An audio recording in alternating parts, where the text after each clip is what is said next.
So I want to dig into how it is, what are the mechanisms that fulfill those requirements, and how it is that you can trust an mDL.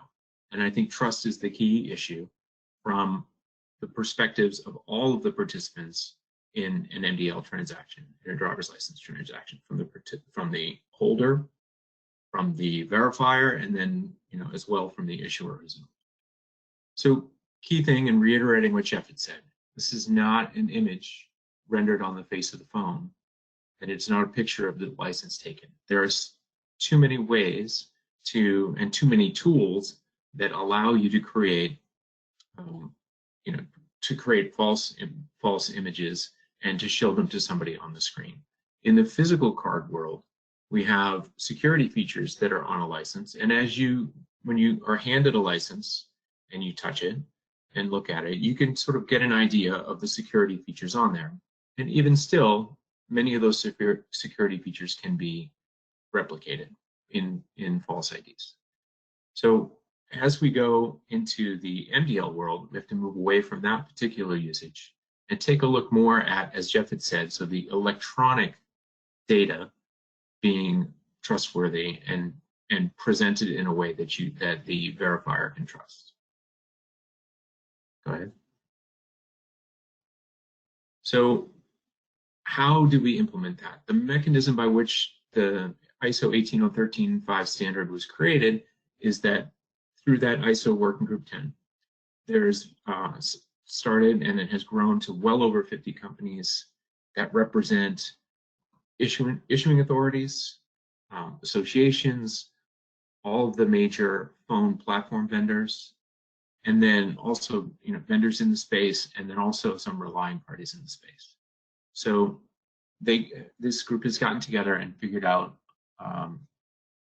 how to start to standardize these transactions so that we meet the requirements that were outlined earlier. And again, the key thing, citizens should have control over their personal data. That privacy piece is the cornerstone. It's the starting point for how these get implemented. The concept here is that essentially the issuers, you electronically sign the data elements to move them to the device of the consumer. So you can think of this as an electronically signed document or individual electronically signed elements that we've placed into the citizen's control. And the relying parties need multiple ways that they can obtain the data so that it fits their business flow. And then also they need to be able to trust that data. You need to verify that the data came directly from the issuing authority. So all of these things come together in this ISO 18013-5 standard. And I'll sort of explain some of the mechanisms. You can go ahead to the next slide. Key thing here is that a mobile driver's license creates an ecosystem. There's a lot of talk about identity ecosystems. This essentially creates ones. The issuing authority signs this data as being valid and provisions it to the citizen's mobile device. The citizen gains control of that, and the mDL holder or the user, and they have services that they want to request that require them to have a government-backed identity. The verifiers essentially read and validate that data similarly to how they do with the physical cards. They need to know that this came from an issuing authority, and they use that to sort of lower their risk or to fulfill compliance that they have. And they also may have a relationship with the issuing authority.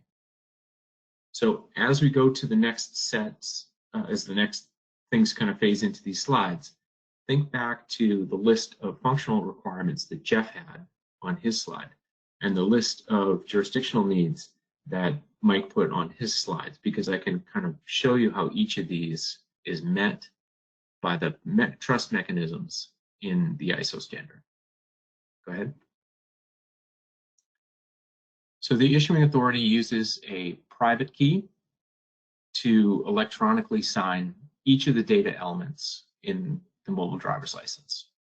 So everything that you see on the face of the card, in addition to some management information, is electronically signed by the issuing authority and then provisioned down onto the citizen device. They use the private key essentially to sign that, and protecting that private key is essential to the security and trustworthiness of the system.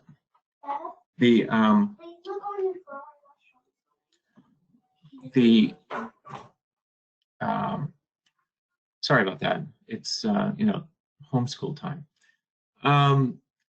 The public key then for that signature becomes available. That is the signer certificate that the issuing authority makes available. This can be freely distributed, and this is how the verifiers actually check the signatures on the data. Go ahead.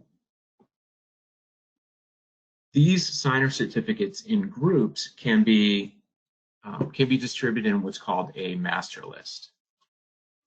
These master lists can be assembled by issuing authorities, by associations. You can get them from vendors. These master lists represent a collection of public keys from trusted issuers. Go ahead.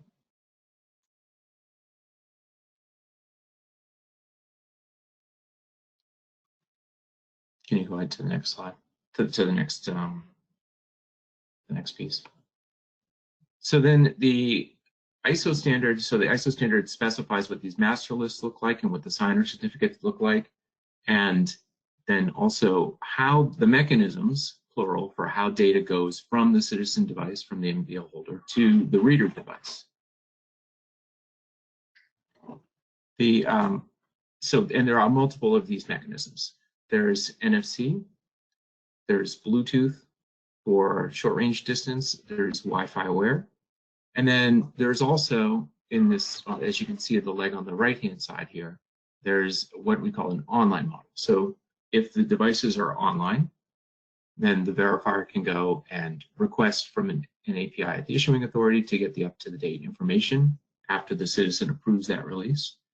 Now, if the devices are offline, then the standard supports these multiple mechanisms for data to be transmitted over the local channel. In either case, the verifier can use the public keys from a master list to verify that the data that they've received is intact, has not been altered along the way, and that it came directly from the issuing authority that they expect. And they can verify each of those things, put that little check mark, and run the transaction.